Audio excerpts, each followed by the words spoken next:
can you kind of talk through what the terms are right now and what the loan to value looks like, what the interest rates are like, and the overall terms you're seeing? Yeah. So, it's obviously been volatile in the market for the last year and a half. But we are probably one of the very rare lenders. We've really been committed to the short-term rentals space specifically for the long haul. We never wavered from it. While a lot of people got a little spooked last year and cut things down or exited the market, we've been strong, and we've gone on our philosophy pretty much through everything through the last couple of years. So we're still confident. We're still fully behind financing short-term rentals.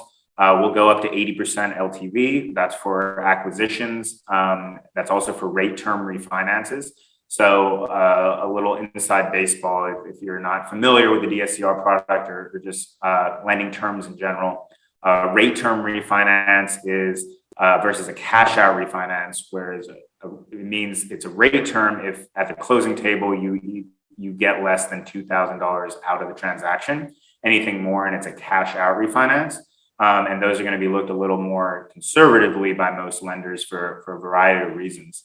But we are still full steam ahead. We're doing 80% LTV acquisitions, 80% LTV rate term refinances. Those are for short-term rentals. Those are qualifying with AirDNA projections.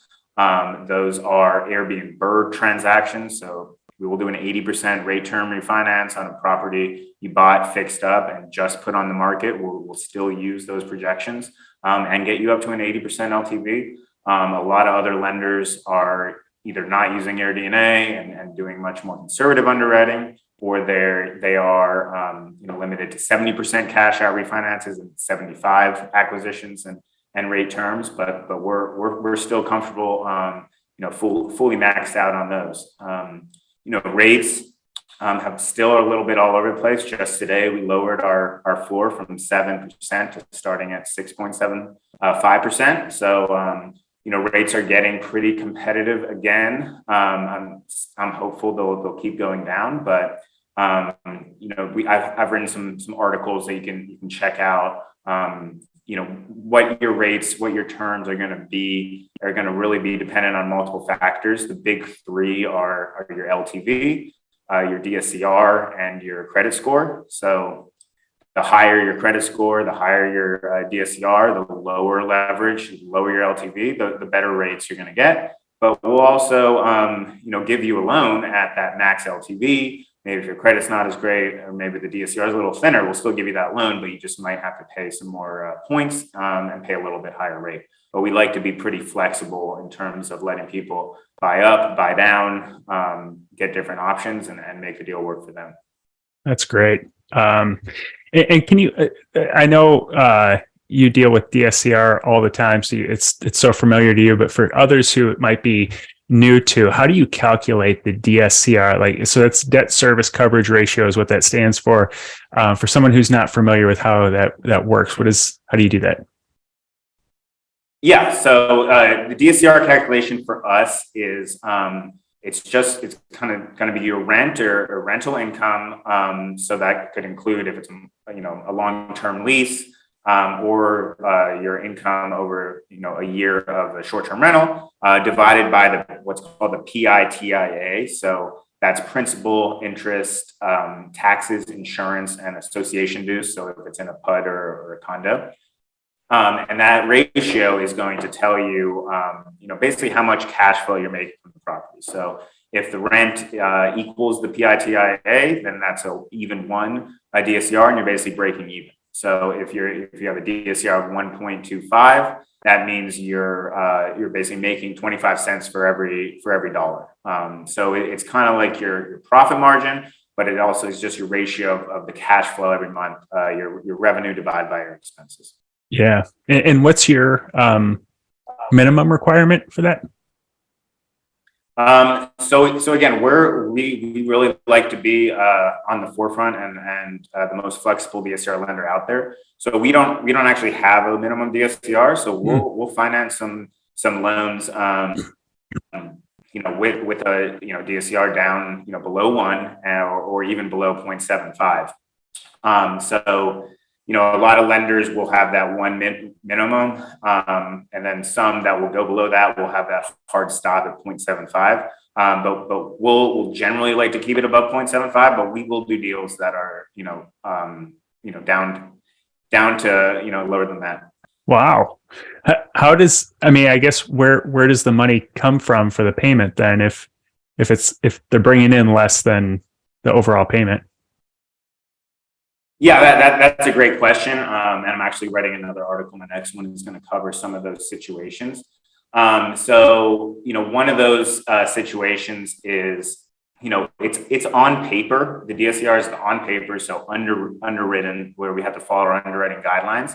So a DSCR under one is not always going to have, be truly under one on paper. So one of the examples is that we have to use the lower of in-place rent and market rent. So if the appraisal says the market rent is $2,000, but your in-place rent is $3,000, then even though you might be making $3,000 every month, we're going to have to consider the market rent at $2,000 per month. So maybe on paper the DSCR is less than one, but in real life the DSCR is over.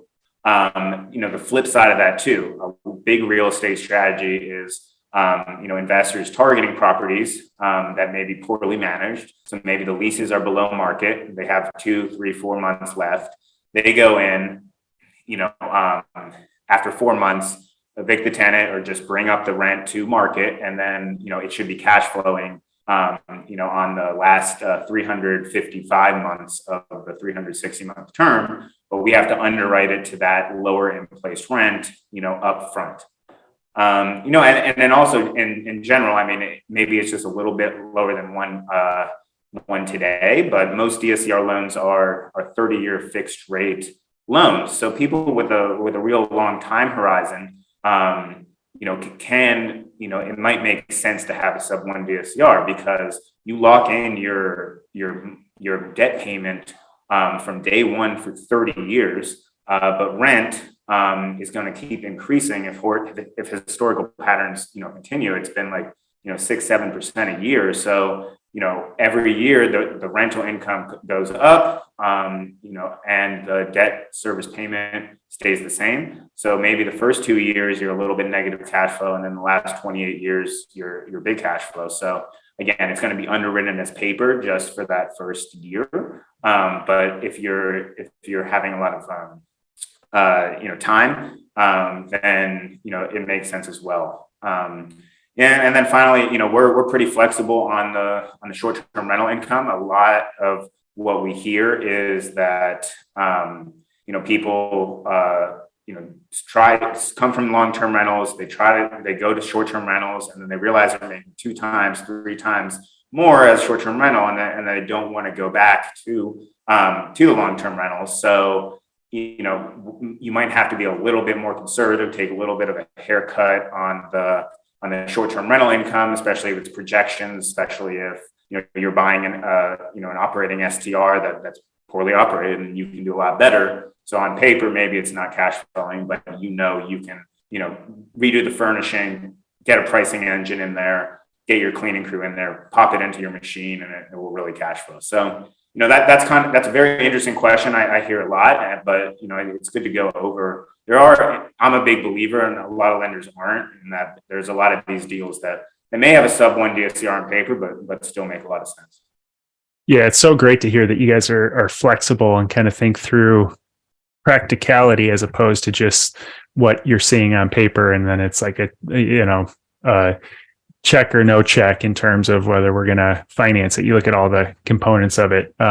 So just for easy math breakdown for people who are still kind of not totally clear. So basically, if you're bringing in $1,000 worth of rent or short-term rental income from your guests, and your total payment with taxes, insurance, everything is $1,000, that's a 1. If you're bringing in if you're bringing in $1,250, then you're at a 1.25. If your payments are $1,000. So it's just that's how you can understand what the DSCR is, and the lender is obviously looking to make sure that you can afford to make the payments on that property going forward. And that it brings me to a question about short-term rentals, because like you said, a lot of lenders aren't willing to lend on short-term rentals, or they say, okay, yeah, I can see it's a short-term rental, I'm fine with that, but I'm going to use long-term rental income to underwrite and calculate the DSCR, because it just feels safer to them. How do you come up with the DSCR calculation? Like if I went out and wanted to buy a new property today that was a relatively turnkey property, but it's never been used as a short-term rental, so it has no history, how do you figure out how much you would lend on that property? So yeah, that's another great question. And we really, there's probably three buckets of DSCR lenders. One that does, first bucket doesn't want to touch short-term rentals, thinks it's too risky, isn't familiar with it, so they stick to the long-term rentals. Then there's probably that second bucket, which will do short-term rentals, but are still very conservative with it. So they'll underwrite it with what's called a 1007, which is the long-term market rent, or they'll require you have 12 months of history, which is obviously impossible if you're purchasing it or just rehabbing it. And then there's the third bucket, which we fall in with only a couple others, I'd say, is that really go all in and lean into the short-term rental space. So we've been a long user of AirDNA for projections, and it's a little bit of a new tool, it's new technology. So more larger companies, more bureaucratic companies, people stay conservative, but we've done a lot of research. It's proven to be very accurate, and we really trust it. So instead of forcing a historical documentation or using the long-term rents, we'll go all in on using that AirDNA projections to qualify for the rent part or the numerator part of the DSCR calculation. And that really allows a lot of deals that make sense on paper to get done where other lenders can't really execute there. Especially with the higher rate environment, it's really hard to cash flow a lot of properties as a long-term rental these days. So we're full on AirDNA. We like to sometimes we'll take a little bit of a haircut off that number in case you might be at max leverage. We'll take 90% of what AirDNA projects. Or if you're a real novice investor in short-term rentals, we'll still lend to you, but we might take 75% of the AirDNA. Whereas for what we call professional investors in short-term rentals, the guys that really know what they're doing, they have a few properties, they have success, then we'll go 100% out of AirDNA, maximize the leverage, and really want to be your lending partner as you go from 5 to 50 properties.